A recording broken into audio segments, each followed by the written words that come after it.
মাদক ধরা মাদকটা সেবন করে তার ভাই আসে আসে তারই তারই আটকে ধরে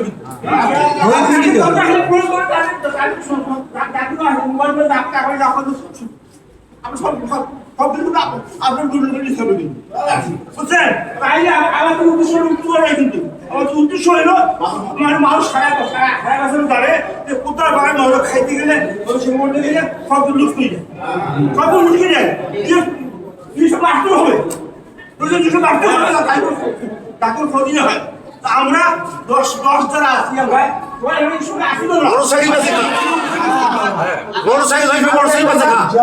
নিজেই খারাপ এবং আরো 10 জনকে খারাপ করার চেষ্টা করে।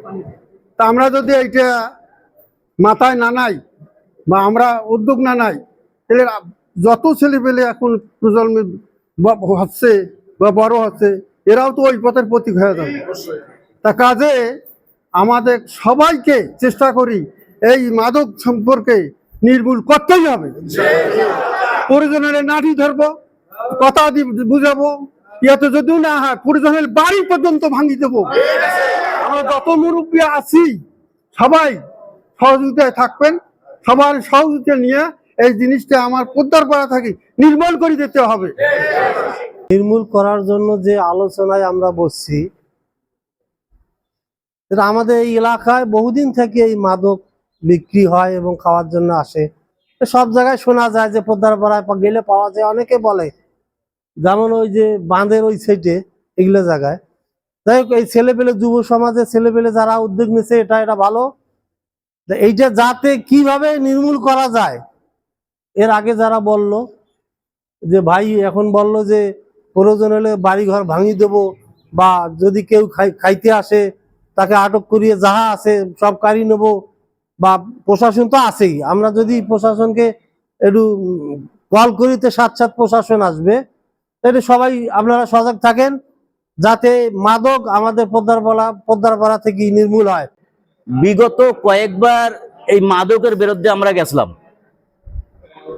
বাড়ি পর্যন্ত আমরা ভাঙি দিয়েছিলাম, কিন্তু জানি না কি কারণে আবার এই লোকগুলো সুযোগ নেয়। এটা আমাদের কারণে হোক, আমাদের সিনিয়র পার্সনদের কারণে হোক, যে কোনো কারণে এখানে একটু ভেতরে ভেতরে কাজ হয়। আমি 2 বার এক এক করে শামসুলের বাড়ি পর্যন্ত আমি ভাঙাচ্ছিলাম, কিন্তু কোন রকম দেখা যাচ্ছে সেই দিন কাজ হয়, পরের দিন শেষ। তা আমার একটা কথা থাকবে এখানে, আমরা যেহেতু সবাই বলতে যে ইনশাল্লাহ আমরা আছি, কিন্তু এই ইনশাল্লাহ যেন শেষ পর্যন্ত থাকা হয়। যদি শেষ পর্যন্ত থাকা হয়, তাহলে ইনশাল্লাহ আমরা এবার এখান থেকে মাদক নির্মূল করেই ছাড়বো।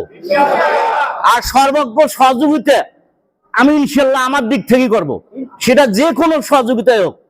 আমি কিছু বলবো না এখানে কি সহযোগিতা, তবে আমি সর্ব ধরনের সহযোগিতা ইনশাল্লাহ করব। আপনারা থাকেন, আমার জুনিয়র ভাইয়েরা যেহেতু উদ্যোগ নেছে, আমি বলবো আমার দিক দিয়ে আমি সর্বক্ষণ তাদের ডাকে সাড়া দেবো। এই বলে আমি আমার বক্তব্য শেষ করলাম। এখন আমরা দেখতেছি এরা যেভাবে উদ্যোগ নিচ্ছে, তাতে ইনশাল্লাহ আমার মনে হয় এবার আমরা মাদক পোদ্দারপাড়া থেকে নির্মূল করবো ইনশাল্লাহ। আমার বিশ্বাস ইনশাল্লাহ আমরা মাদক নির্মূল করবোই। বসছিলাম কয়েকজন, আমাদের গ্রামে 100 জন বসছিলাম, মনে করেন 50 থেকে 60 জন বসছিলাম। বসে কিছু আলোচনা করছি আমরা, করার পর আমরা এই কাজটা চালু করে দিয়েছি। এবং এদিক মধ্যে আমরা দুলেলি, হারুন এদেরকে মাল সহ ধরছিলাম। ধরার পর এদেরকে কিন্তু থানায় চালান দিছি।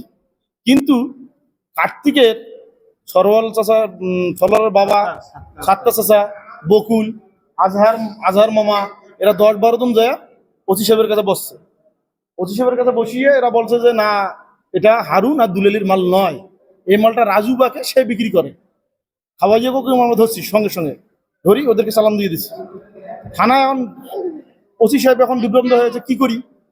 ওখান থেকে 15-20 জন জামাতের আছে, একে জামাত, কি ব্যাপার। ওরা ইনি বলছে, দেখা যায় কি যে পোদ্দারপাড়া আলাদা জামাত আর কার্তিক আমাদের আলাদা, ইনি আমার জামাতের লোক, পোদ্দারপাড়ার লোক নয়।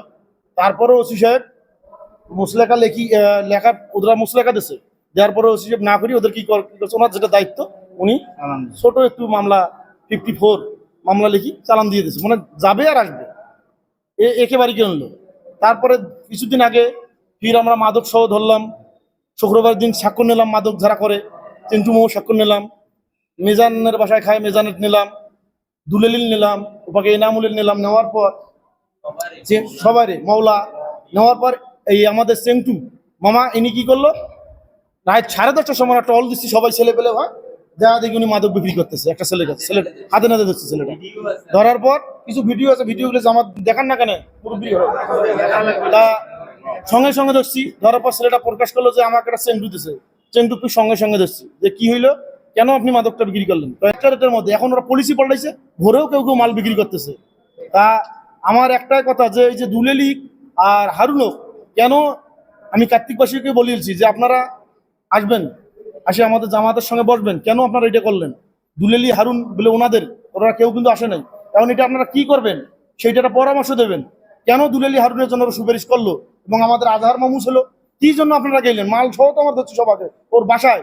তারপরও যদি এইরকম হয় তাহলে তো আমরা কি ওদের কাছে ছোট হয়ে যাচ্ছি। এই জন্য আমার কথা, সবাই একসঙ্গে থাকি, এই মাদক নির্মূল করি, তারপর খোদারবাজ হারবো। আছে সিন্ডিকেট চালায় এদেরকে।